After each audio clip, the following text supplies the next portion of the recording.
Hello and welcome to exam prep questions for the CCNA Cisco 20125. Question number 2, and the question is, which interface counter can you use to diagnose a duplex mismatch problem? The question is, which interface counter can you use to diagnose a duplex mismatch problem? And the possible answers are, and only one is correct, no carrier, late collisions, giants, CRC errors, deferred or runs. So which one do you think is correct? So the question is, which interface counter can you use to diagnose a duplex mismatch problem? Duplex mismatch problem. No carrier, late collisions, giants, CRC errors, deferred or runs. So start by eliminating obvious things that don't make no sense.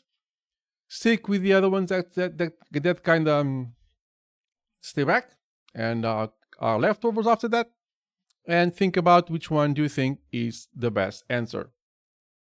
Think about it for a second. And the correct answer is late collisions. Answer B. So the interface counter that will help you diagnose duplex mismatch problems are the counters relating to late collisions. This was question number 2 about the CCNA exam 20125. Let me know in the comments below if you have any questions or doubts about this question, and of course the answer. Like, subscribe, and comment out. It really helps, and I'll see you in the next one.